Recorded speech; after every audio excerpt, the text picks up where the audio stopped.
Well, hello, and welcome to the PJH Writing Command Center for another podcast episode from God Bless the Cake Publishing, LLC. And I am Paul John Hausleben of God Bless the Cake Publishing, LLC, and I am your podcast host. I am the flagship author, chief photographer, music reviewer, music critic, do everything guy here, front of the scenes, back of the scenes, in between the scenes. And for this podcast episode, I'm also a beleaguered New York Jets fan. So I have some of my friends are gathered here to help me today, and we're just thrilled they're here with us. And if you're a first-time tuner-inner, if that's even a word, then welcome. If you are a long-time follower, subscriber, welcome back. So we're happy you're here to join us here in the not so world famous PJH Writing Command Center, but welcome. And Christmas and the holidays are in the rearview mirror now. And, yesterday I undecorated the PJH Writing Command Center here, and we left our winter decorations up because I always like to have some kind of decorations of some kind of theme of the season. I just, you're working here and you're doing this stuff, and it just helps with the atmosphere. So I left up my snowflakes.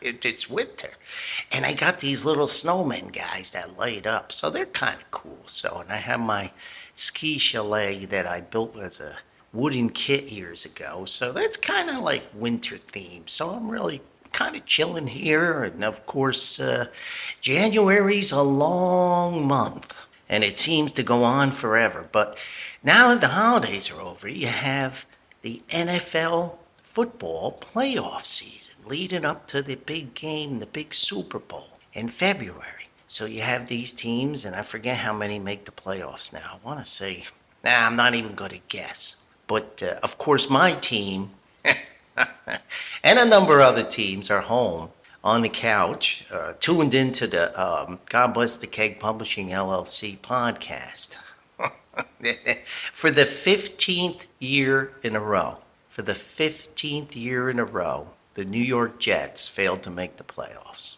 15 years. And, and I believe it's the longest futility streak of non-playoff or championship or after the season competition, whatever you call it, in all of professional sports. So the 2025 season for the New York Jets was particularly, I'm going to use the word devastating. And myself as a beleaguered New York Jets fan, I go way back with this team. I have very vague memories of the Super Bowl III.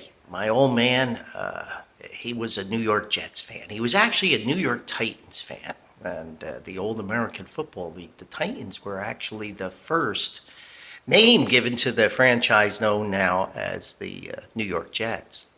And back in the AFL days, my old man, he was a Giant. See, growing up, New Jersey, New York, Connecticut, you got these dynamics. You got these territorial geographical dynamics. So generally, because the Giants played at Yankee Stadium and the Jets played over at Shea, so if you were a Met fan in baseball, you were generally a Jet fan. If you were a Yankee fan, you're generally a Giant fan. And up in Connecticut, they didn't really have an NFC team, so they had the National Football League had the following of the Giants. And the Giants actually played at the Yale Bowl there in New Haven while the Giant Stadium, the Meadowlands, was being constructed. So there is a huge Giant contingent in the state of Connecticut. And then South Jersey, as you get past Central Jersey, it's a mixed bag. And then, of course, it's mostly the Eagles down there. It's the Flyers, it's the Sixers, it's the Phillies. So that's a different dynamic. But growing up in Paterson, my old man was a fan of Don Maynard, the great receiver, a Hall of Fame player. And he was originally on the Giants. And my old man always liked him. And then when the AFL, the American Football League, came along, he moved over to the Titans / the Jets. And then, of course, Joe Willie Namath came. Broadway Joe out of Alabama, and brought some maybe some instant credibility or awareness to the startup of the American Football League. Years ago, there was a very, very good documentary about, I think it was like the Rebels with a Cause or some kind of catchy name about the startup and the infancy of the American Football League, all the way up to when the merger was finally forced. And despite the horribleness of the New York Jets, and I'm going to say it right now, the New York Jets, even though they've been such a part of my sports life, they're the worst professional sports franchise of them all. I'm sorry. I am just sorry. This year tilted me over. I can't believe what we went through. I just can't even, I'm going to do my best to rant about it. But the New York Jets are the worst professional sports franchise in all sports.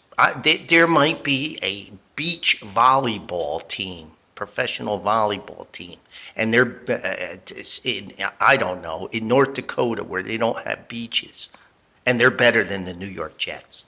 I'm sorry.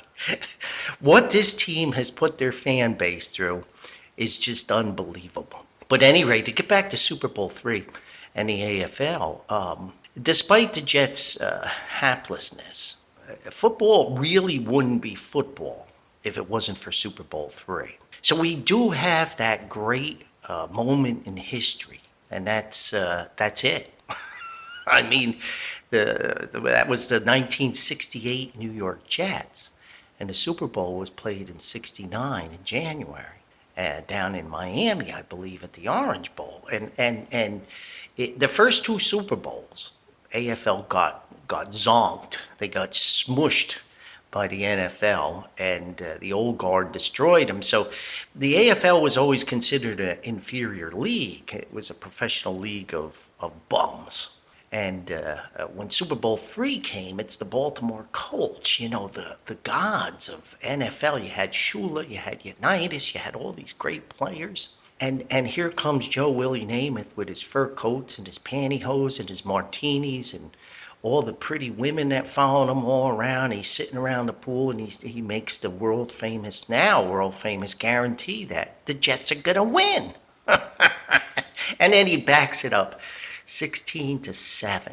And make no bones about it, I've heard a lot of people, and they say, oh, you just like Joe Namath, and my old man loved him. Throw the bomb. He'd always jump up in the living room, throw the bomb to Maynard or Richard Castor. And they would throw it 60 yards in the air. And people always say, Joe Namath, he wasn't that good. No. I'm here to defend Joe Willie.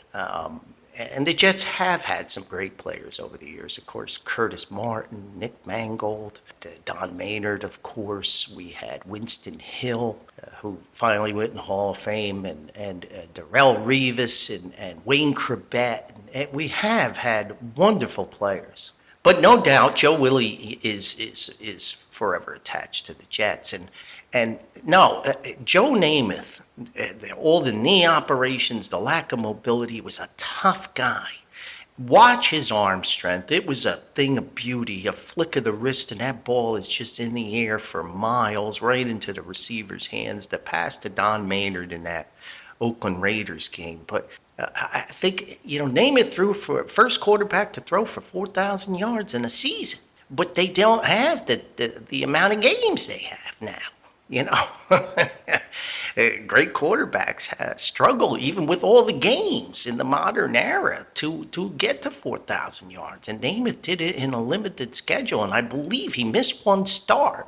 So, Namath, he was a great quarterback. And interesting on reading about Super Bowl III, because it was the only moment of glory we had other than some championship games, and we'll get to that. But he, the great coach Weeb Ewbank, of course, in the Hall of Fame too. And Weeb coached the Colts in the NFL, and he came over to the AFL. And he was very upset that Joe guaranteed a victory. But Namath was a great play caller. There wasn't all this communication and helmets and all this stuff. And I read where Weeb said to Joe, you call every play from scrimmage. I trust you. So Joe would, look at the defense, and he used Don Maynard. They used the great Don Maynard as a decoy, and Joe just worked his way down the field methodically and picked them apart. And it was very unlike the usual, throw the bomb, Joe Namath type thing. And the running game was great too with Emerson Boozer and Matt Snell. But so the moment of glory, think about it. It forced the merger. The Jets brought credibility, and football really wouldn't be football as we know it if that league had folded and the merger didn't happen. I mean, you had the Texans became the Chiefs, and then you had the Raiders. You have the Chiefs, Buffalo Bills, Patriots, the Jets, the Chargers, Dolphins. All those teams would have had to have folded, and football wouldn't be football like it is as we know it. Then it became the AFC and the NFC, and they moved. I think the Steelers and the Browns came over to the AFC to even the sides out type thing. But at any rate, so we do have a moment of glory, and that's it. That's it.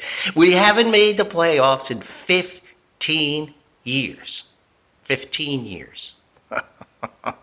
And this season started right away. It started right away. And Aaron Glenn, I love Aaron Glenn as a player. He was a Jet.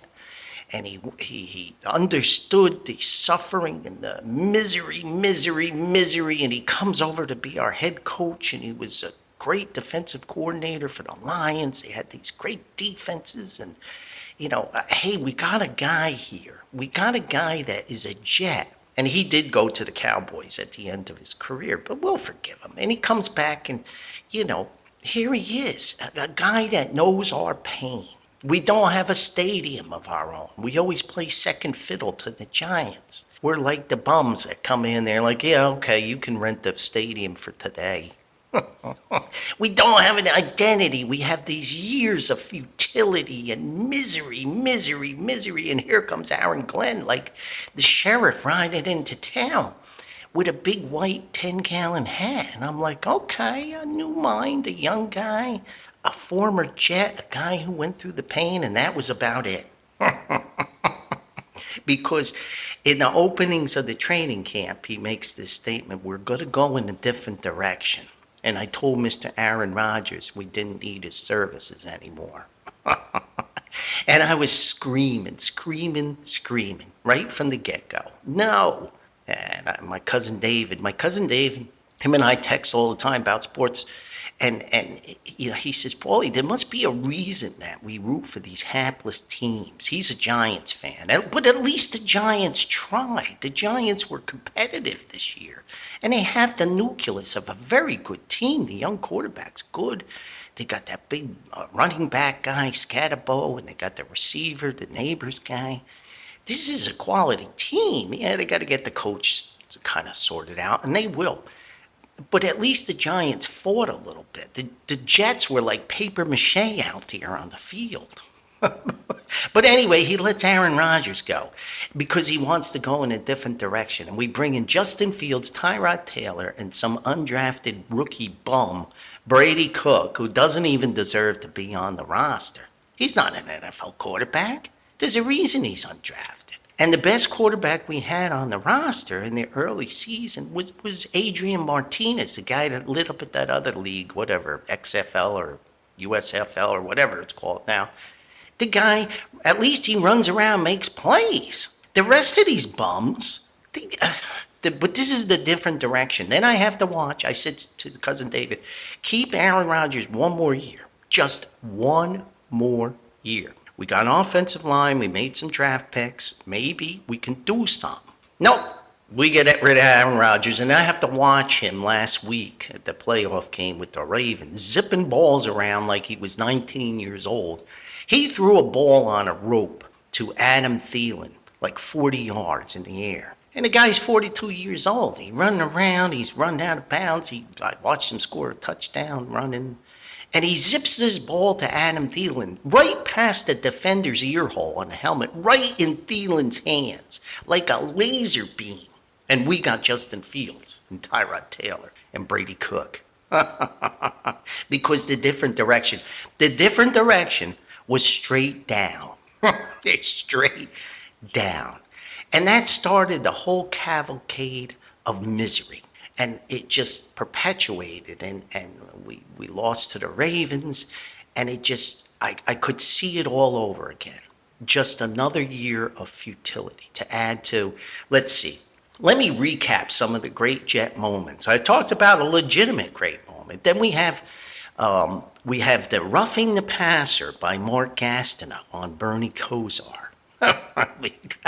We have the game won. One of the biggest bonehead plays in the world. My son reminded me of the famous Bubby Brister shovel pass to Sam Mills of the Carolina Panthers. Sam Mills runs for the touchdown. I believe that was the Panthers' first NFL win ever. Of course, it's against the Jets. Then you have, we have the butt fumble, of course, on Thanksgiving Day with Mark Sanchez. And we did have some great moments with Sanchez and Rex Ryan. Sanchez wasn't that bad, but I think that was a great running game, of course, and we had a great defense there. Rex Ryan, of course, a defensive guy, and Chad Pennington was a good quarterback too, but always hurt, always had injuries. And what's another? Oh, of course, the fake spike play. Who can forget the Monday Night Football, the fake spike play? And the Jets were having a very good year that year, if I remember right. And I do this from memory. I try to purge Jet losses and misery out of my mind, but it's embedded in the back. It's in a vault that comes out every once in a while.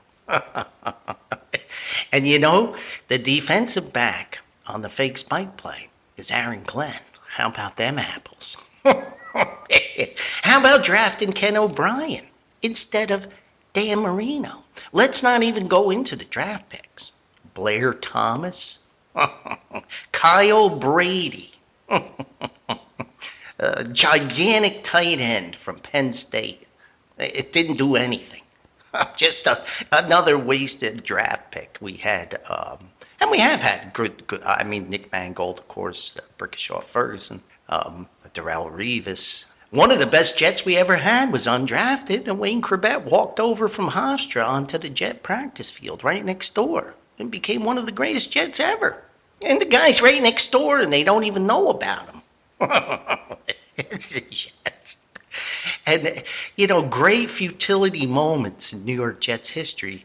How about Vinny Testaverde in 1999 on a team that was stacked? That even Bill Parcells said that team was stacked. And he drops back on the first set of downs and the Achilles tendon pops. And that was the end of that season. Very much like with Aaron Rodgers in his first season. All the hype, and they're on the TV, and they're in the training camp, and we got Aaron Rodgers, and here we go. I can remember that vividly, sitting down, watching that first game like a ding-dong with my name jersey on and my hat, and I'm like, this is the year we actually have Aaron Rodgers. And he drops back and pops his Achilles tendon, just like Testaverde. It's unbelievable. It's just incredible what we've been through. And to Aaron Rodgers' credit, he fought his way back, and the guy is a physical marvel and very dedicated. He don't need the dough. He just don't need the dough. He just likes to play. And then we get rid of him for Justin Fields and Tyrod Taylor and Brady Cook. And he's zipping balls all around. Yeah, they had some bum kickers, but he got the Steelers into the playoffs. So, the futility goes on and on. And when Testaverde popped his Achilles tendon, we didn't have a legitimate backup quarterback. I think we had that guy, Lewis, that was like a slash player. They were popular at the time. These guys that play like 72 positions. The Steelers had Cordell Stewart, too, the same kind of player. And I think our punter, Tommy Tupa, was the backup quarterback. So that whole year went down the pipe. It's just, the futility goes on. There's all kinds of other Jet disasters over the years. But to get to this year, and I just knew it. I just knew it. This was the worst Jet team in the history of the Jets. I know they won 3 games. And the only reason they were even competitive on offense was because of Nick Folk, the kicker. So Here, Paulie's going to go on record. If you go by the MVP of the NFL, right, it's supposed to be the most valuable player to the team, right? The guy who you couldn't do without. Not necessarily the best player, just the most valuable player. So I'm going to make my vote as a member of the media for God Bless the Cake Publishing LLC. I'm voting for Nick Folk of the New York Jets. Because if we didn't have Nick, we never score. We would literally never score. I mean, the guy was automatic. He missed one kick, I think, from 50-some yards, 58 or 56 yards. And other than that, he never missed. If I was Aaron Glenn and the offense was so pitiful like they were, I would have just gotten like to the opponent's 40-yard line, right? And it's a 50-some yard kick, whatever. And even if it was first down, I'd say send in Nick, let him kick the field goal. Why take a chance on screwing it all up like they always did? And magically, Breece Hall got 1,000 yards, over 1,000 yards in rushing. Because if there was a bright spot, and Breece Hall's a free agent, he's going to leave. I don't, but why would you stay? Why would you stay unless like your mother and your grandmother lived like next to the training center for the Jets and you want to be with your family or something? I can't imagine why you would stay. But the offensive line was intact this year. And that's why I'm just so sad that we didn't keep Aaron Rodgers, because he didn't have stability on that offensive line. But we made a couple draft picks there and got some guys, and they played every down together, every game together, which is amazing, really. So that's the only bright spot. The rest of the team, I was so happy that we traded Quinn Williams. We got rid of that bum Sauce Gardner. And look, he had a great rookie year. The guy had a great rookie year, right? So everybody's like, oh, it's a Revis Island. This guy's just like Revis. He's great. Bum, bum, bum. No. After that, he doesn't want to tackle. He's too small. He gets hurt all the time. And he had tons and tons of pass interference penalties. Of course, the whole league does. But he had one shining rookie season. And after that, he turned into Bumgardner. And at the end of every podcast, I have a little ditty. I have this little ditty that I always say. Be kind, be gentle, be tolerant. Well, for this podcast, I have a disclaimer that goes with that. Unless you're a New York Jets fan talking about the Jets. So we'll get into the 2025 futility before I'm going to rant a little bit more here. But right now we're changing things up a little bit in the new year here. So we usually do this in the beginning of the podcast. So we're going to see how this goes over. So get your little Orphan Annie decoder pins out. And we're going to pause ranting on the Jets for a word from our sponsor here. And this podcast is proudly sponsored by Corporate Facilities Group Incorporated, the leader in technical consulting for facilities maintenance, facilities management, and operations, as well as property maintenance and management services throughout America. And now, CFG Incorporated is proud to announce a new department and a new initiative headed up by Mr. Steve McMillan. Steve brings as many years of experience as he manages pre-construction services and estimating for residential development, residential renovations, and light commercial projects for CFG Incorporated. So, before you spend big bucks on a project, let old Steve Aruski check out the contractor's scope and price to make sure your hard-earned money is going in exactly the right place. Check them out on the web at www.corporatefacilitiesgroup1.com. That's www.corporatefacilitiesgroup1.com. And you can also click on the little link koozie in the podcast episode website and let the magic of the internet take you to CFG's website. So many thanks. Happy New Year to Lydia, Steve, Liliana, Summer the doggy, and Smokey the kitty cat for sponsoring our podcast. And we thank them very much. And Lydia's a Brooklyn, New York gal. I don't think she's a Jets fan. She's too smart for that. Steve is a Carolina Panthers fan. So he's, well, I'm recording this on Sunday, so he's not happy because the Panthers lost. But hey, at least they made the playoffs. So, at any rate, so to get back to, and thank you for sponsoring the podcast, CFG Incorporated, and we really appreciate it. So get back to the 2025 Jets. This team even worse than the one-win team, the Richie Kotite era, and the bums we parade out at coaching. It's just unbelievable. We had Kotite. Rex Ryan was a decent coach, and I like Rex, and I like the fire and the wire and the bravado and all that. And then we had Eric Mangini, the man genius, remember? He had one good year. Everybody was ready to send him to Canton next to Weeb Ewbank. And, oh my goodness, we had Pete Carroll, another overrated bum. We had, he wins a Super Bowl with the Legion of Doom. I could have coached that team, and Marshawn Lynch. He was terrible for us. We had Lou Holtz. We had Al Groh. We had Parcells, and of course, Parcells, great coach. And he brought us close, but not quite, and handed it off to Belichick, who quit. Belichick quit. Didn't want to coach. And we had to do the trade of Ruski with the Patriots. Oh, what a disaster. Everything's a disaster. We had Todd Emotionless Bowles on the sideline, the guy that just stares. We had Robert Salah, and I had high hopes for Salah. And who can forget Adam Gase? Maybe the worst coach we've ever had other than Kotite. This guy was a coach in your own division. He coached the Dolphins. You knew he was a bum. He didn't do anything with the Dolphins because Peyton Manning says, oh, he's an offensive genius. The Jets hire him. It's unbelievable. And we had Salah. Now, of course, we got Aaron Glenn. And I love Aaron Glenn. Maybe, he's not an X and O guy. I'm sorry. I'm just sorry.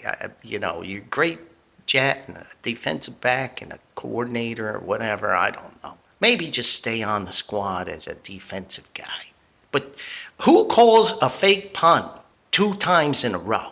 I mean, I could see that coming. And I listened to the games on the radio. Thank goodness. I used to have a cartoon in my office years ago. It was the old-fashioned console TV in the frame, and it was a table lamp, floor lamp, thrown right through the picture tube of the TV. And a woman's opening the door, and the TV repair guy's outside the door with his toolbox and his tube caddy. And the woman character saying, my husband says, send the bill to the New York Jets. And this is years ago. That's how I feel. I would throw something through my radio because I listened to everything on the radio. And Bob Wischusen and Anthony Beck, the broadcasters, Beck does the color and Wischusen does the play-by-play. There were a couple games there where you could tell they just wanted to flee the booth. Just leave their headphones there and the microphones and just leave. Because it was that bad. So Aaron Glenn's a defensive guy, right? So I'm glad we got rid of Quinn Williams. We got rid of Sauce Gardner. We changed them into draft picks. We need that. I'd have gotten rid of Garrett, too. Garrett Wilson. I'd have gotten rid of Wilson. He got injured. We're not going anywhere with him. We don't have anybody to throw the football to him. So why not turn him into draft picks too? He's not a super elite receiver. He's a nice receiver. He's a good player. He'd be like a 1- or a 2 receiver on a team with a true number 1 receiver. But he's no super mega star. I'd have turned him into draft picks. In fact, I'd get rid of every single player on the defense except for maybe Malachi Moore and Stiggers, Quintez Stiggers, the guy came down from the Canadian Football League. They showed some flashes. Other than that, all them other bums, I tell them, clean out your lockers. McDonald, he's too small. Johnson, I get rid of. Quincy Williams, I get rid of them all. Just tell them, you guys are done. We'll get a whole new defense. This was the worst defense I've ever seen. The Patriots game was unwatchable, unlistenable. The Patriots just scored at will. There was no defense at all. They just marched up and down the field like the Ohio State marching band at halftime. They get the ball, they kick off, they're on the 20, zoop, boop, first down, oh, 15-yard run, boom, pass down the, boom, boom, oh, touchdown. It took them like 2 minutes to go up and down the field and score. It got to the second half, and the kicker missed the field goal. The kicker for the Patriots hits the post on the goal post. And after that, Vrabel must have had like angels come down from heaven and talk to him and say, look at Mike, Hausleben's on a living room floor convulsing with the other 15 Jet fans who are still listening to this game. Just call off the dogs. And he put in like the third string, and the Jets still couldn't do anything. Don't even get me going on the Buffalo Bill game after that. I mean, we got destroyed by the Patriots. The Patriots could have put up 60 points. They could have put up 60 points. But they didn't. They called off the dogs. But the Buffalo Bill game, the Buffalo Bills were signing guys who were on the streets before the game, saying, hey, did you play wide receiver in high school? Yeah. Oh, you want to play for us this weekend? We'll give you $25. And the Jets, they weren't even competitive. They looked like a high school team. It was just awful. And of course, we had injuries, and I'll get to the injuries. But my goodness gracious, the worst Jet team ever. How Breece Hall got the 1,000 yards, bless him. I mean, that's just the only bright spots. And Nick Folk. So I get rid of the whole defense. I think I'd get rid of the whole offense, too, except the offensive line, of course. Maybe I keep Jeremy Ruckert. I like him at tight end. Breece Hall's gone. He'll leave. Wilson, if I could trade him for draft picks, I would. Keep Nick Folk. Keep the long snapper, Thomas Hennessy. I don't remember he did anything screwy. And of course, the punter wasn't bad, McNamara. The rest of them, I'd get rid of the hot dog guys. I'd get rid of the salesmen. I'd get rid of the ticket takers. You need a whole new culture. Woody Johnson, what are you doing? What are you doing? Have some sympathy. You pack this stadium, you're making money, and it's year after year of the same misery. Even Fireman Ed quit. He couldn't take it anymore. And I say the same thing, that I can't take it. And next year, I'll be sitting there, first game of the season, with all kinds of optimism. And of course, it'll be 16 years without making the playoffs. But we need a new identity. We need a new culture. We need something. Turn these draft picks. Get something going. Get a decent quarterback. And don't give up on him. I mean, Zach Wilson? Come on. I mean, Sam Darnold turned into a decent player. He saw ghosts when he was with the Jets.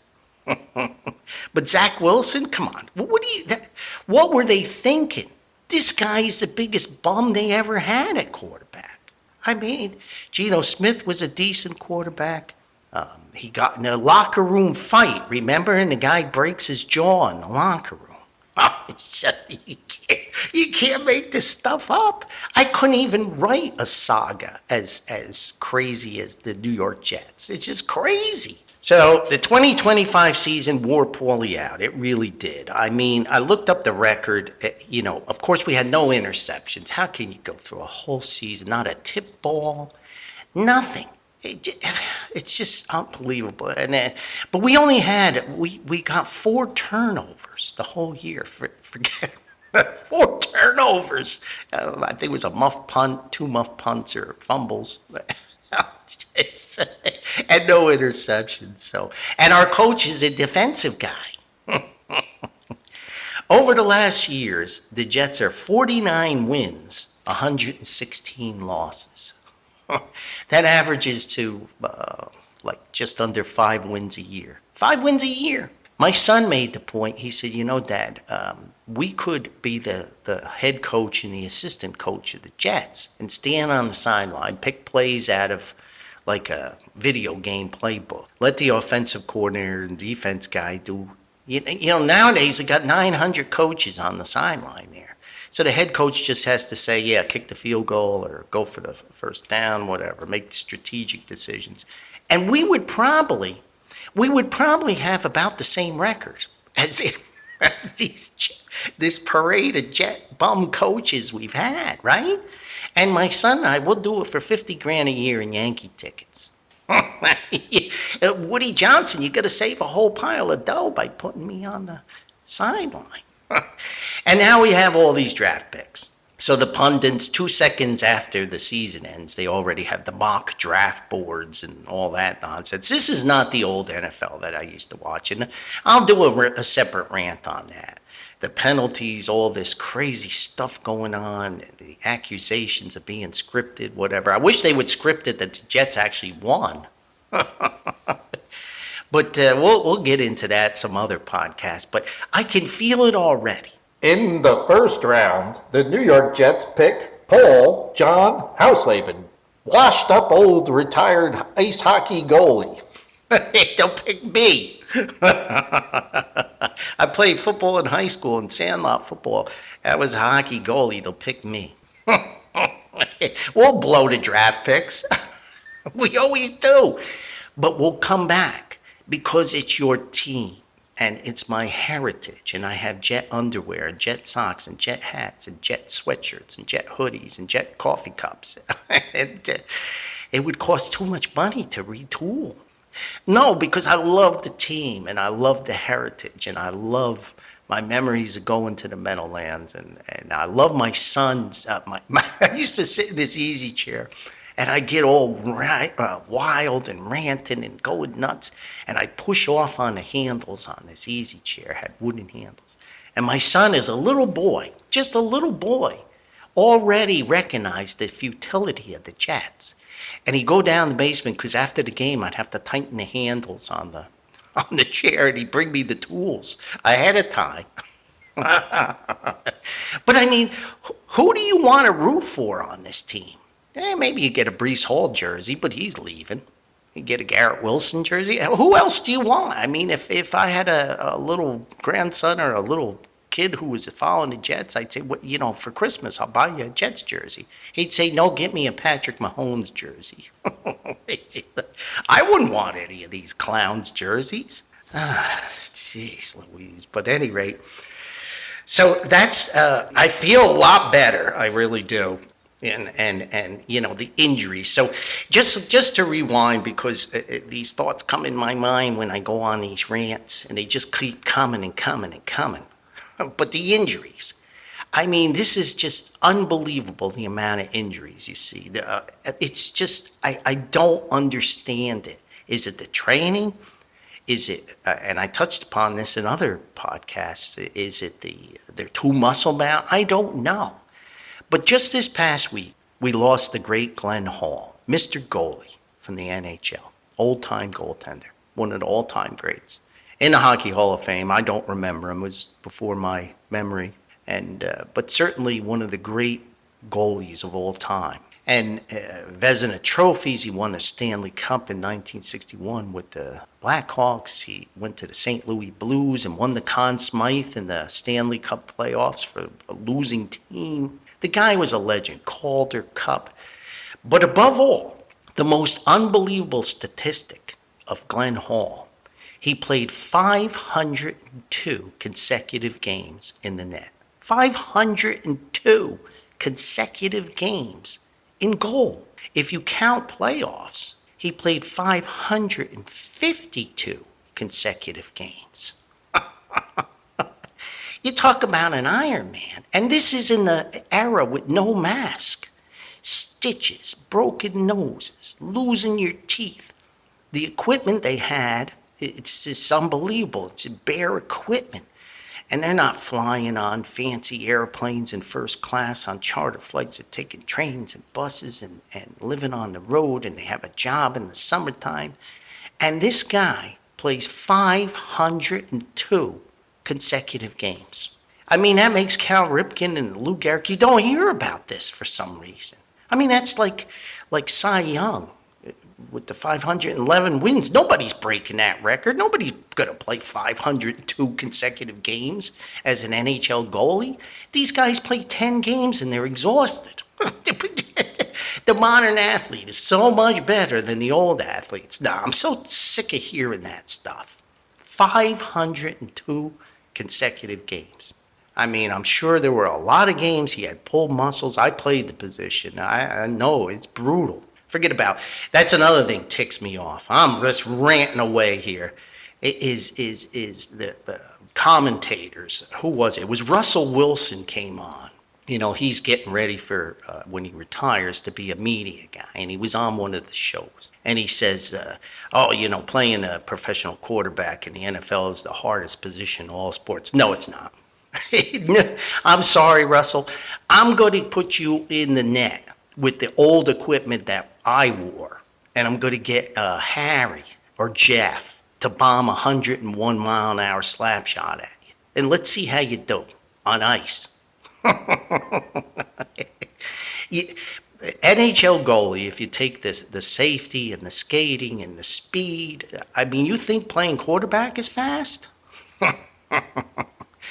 And that's the most difficult position in all of sports. A soccer goalie in the Premier League or one of the bigger leagues, probably second toughest. That net is just huge. And, you know, they don't wear equipment. I seen some shots come off a guy's chest this season. It's brutal, knocking the wind right out of him. So, no, I'm sorry. An NHL goalie is the most difficult position to play in all of sports. So put that on the shelf. So I'm tired of that, and I'm tired of the modern athlete is so much better, because that's a record that'll never be broken. So that was that rant about injuries, because that last game for the Jets, you know, pretty much everybody was injured. I mean, or they just didn't want to play to get embarrassed. But at any rate, here we are. Go Jets. We have an off season to maybe do something. Who knows? But what's the plan? You know, Aaron Glenn has this press conference. He says, we have a vision. I'd like to know what the vision is. Just tell me what the vision is. Because people come up to me and they say, hey, Paulie, you working on a book? And I'm like, yeah, I'm working on a novel. Whoa, what's it about? And I can tell them what it's about. Oh, it's a guy, you know, he wins $1 million, blah, blah, blah, blah. But Aaron Glenn just teases this thing. He says, don't worry about it, fans. I understand it wasn't a good year. Blah, blah. We have a vision. Well, what's the vision? Tell us what the vision is. Is it the different direction like we had this year? What's the vision? And I'm all in. I'm all ears. But no, we just hear that there's a vision. We've been hearing that for, 15 years and no playoffs. But at any rate, hey, here we are. And what do I know? I'm just a guy from Paterson, New Jersey, who roots for the New York Jets. I mean, I can't know much. But all you Jet fans out there, let's stick together. They're our team. We still love them. We bleed green and white, and we're going to stick with them to the end. I just hope before I'm pushing up daisies, I get to see one Super Bowl. Just one. I'd be happy if they got to the Super Bowl. Of course, I want to win it, but just some kind of success instead of this misery year after year. And that's why the Premier League is so good, because if you're a bum, you get relegated. And then you bring up the top teams in the league below you. And then if they're bums, they go back and new bums get promoted. And the Jets, the Raiders, the Cardinals, these years of these teams that just never have any success, the Tennessee Titans. Come on. The system of relegation, at least we would see competitive games instead of seeing our teams get destroyed every weekend. Be a punching bag for the upper echelon of the league. That's why I was hoping NFL Europe would be a system of promotion and relegation, because this is just brutal. This is just brutal. I can't imagine shelling out money for season tickets to see this. I just can't imagine. So, at any rate, so there it is. Upcoming podcasts, we have oh my gosh, I'm getting so many emails, and I thank everybody for the support. It's a new year. I've got some guest hosts coming on. I'm lining them up, maybe by the end of the month here. I'm going to do some music-rated series. Got an email from a listener saying, see, Paulie, you love the Dire Straits, and you never did a rated on Dire Straits. So I'm going to do Dire Straits. And we are going to open up the mailbag, too, because I have a lot of really good questions. I want to talk about some of the books coming out and things like that. So we have a lot of activities coming up. I'm busy. January's a long month, and we're going to get through it. So Unless you're a New York Jets fan talking about the New York Jets, hey, please be kind, be gentle, Be very tolerant. Remember, kindness is for free. Spread it around as much as you can. It can only make this world a better place, as would the Jets making the playoffs. So thank you very much for tuning in. We'll see you next time. Go Jets. I hope your teams, whoever you're rooting for, have success. And it just makes your life a little happier. So we'll see you next time. Thank you so much. Bye-bye.